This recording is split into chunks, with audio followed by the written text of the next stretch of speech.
¿Tenemos Omar? Otro que quiere aportar sin tener que estar amenazando. Omar Ramos está por acá. Omar, gracias por estar con nosotros de nuevo. Muy buenos este días. lunes. Omar, ¿cómo Un está? tema interesantísimo, el derecho de las trabajadoras domésticas. Don Percho, don Ulises, distinguida Ana Mercy. ¿Cómo estás, Hoy Omar? tenemos un tema muy importante para toda la República Dominicana debido a que la Oficina Nacional de Estadística estableció que los trabajos informales, aproximadamente el 6%, que ascienden a más de 350.000 hombres y mujeres, se dedican al trabajo doméstico. En ese sentido, de esos 350.000 personas, aproximadamente el 90% son mujeres.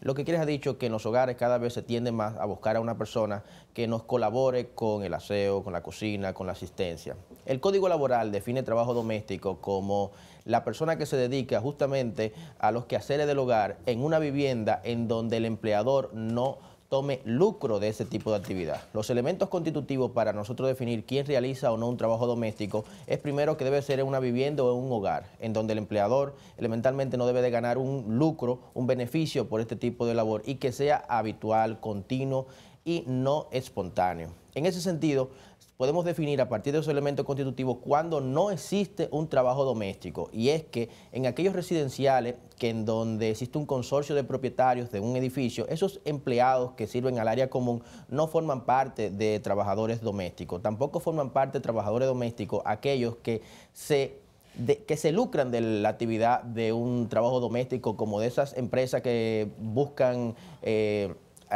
sanar, que buscan higiene en un hogar determinado y que uno lo contrata de manera específica. Y aquellos que son espontáneos, o sea, que no tienen un hábito continuo, eso no podemos considerarlo como trabajo doméstico. Existen unos derechos mínimos y vitales a los trabajos domésticos. Primero, que debe de haber una ininterrupción de 9 horas entre cada jornada, casi siempre es nocturna. Debe de haber también un descanso semanal de 36 horas y cada año completado de labor de trabajo doméstico debe de haber unas vacaciones de 2 semanas, las cuales deben de ser costeadas, debe de ser pagada por el empleador. Otro tema muy importante sobre las trabajadoras domésticas es que tienen derecho a la educación, siempre y cuando a ir a un centro especializado para seguir superándose, siempre y cuando por mutuo acuerdo con el empleador o por un horario ya predeterminado entre ellos. Al mismo tiempo, también un derecho muy importante es que el trabajador tiene la obligación de proveer los útiles, los materiales necesarios a ese trabajador doméstico.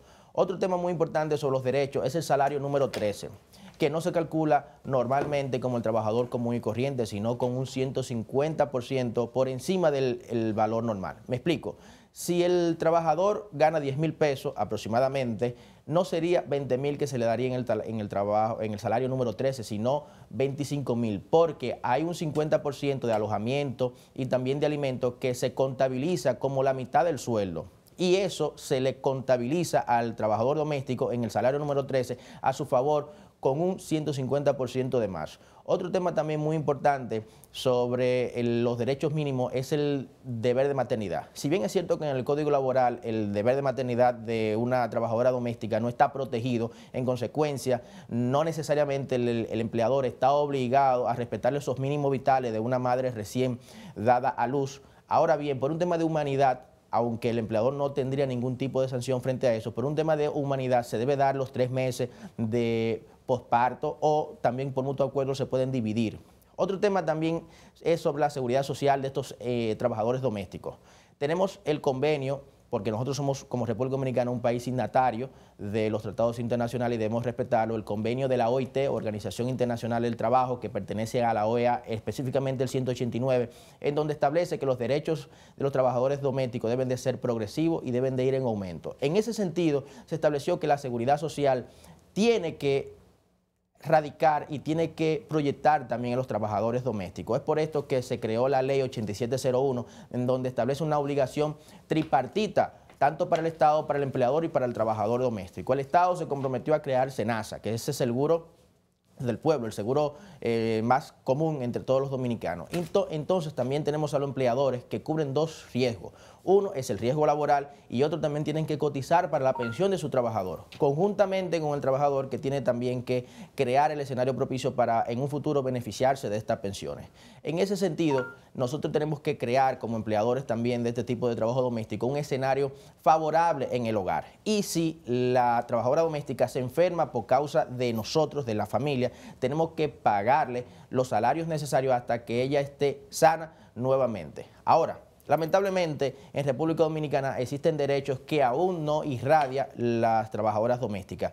No tienen derecho primero al preaviso, no se beneficia tampoco de la cesantía, no cobran hora extra, lamentablemente no tienen un salario mínimo y al mismo tiempo no se benefician de la participación de la ganancia de una empresa. En ese sentido, hace más difícil lo que es el buscar algún tipo de crédito en una institución financiera.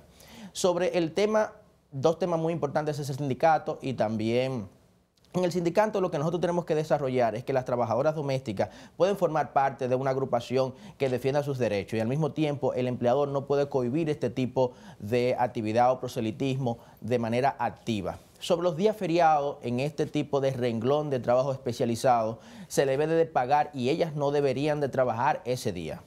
En consecuencia, nuestras recomendaciones es que pueden acudir al Ministerio de Trabajo o a un abogado especialista sobre el área para que el empleador vea cuáles son los derechos que debe de, como mínimo, respetarle y el trabajador, en el supuesto caso que considere que existe una vulneración en el lugar donde esté trabajando, puede acudir. En ese sentido, podemos ya darle a nivel de unas luces de que pueden ir a acudir al Tribunal de Primera Instancia Laboral para definir entonces quién tiene la responsabilidad o no. Ahora, lo que sí podemos especificarle es que no va a haber responsabilidad en el supuesto caso de algunas sanciones penal, sino exclusivamente pecuniaria, en donde se subsane cuáles son en derecho los que se vulneraron para así costearlo o resarcirle de manera pecuniaria cualquier tipo de situación entre el empleador y el trabajador doméstico.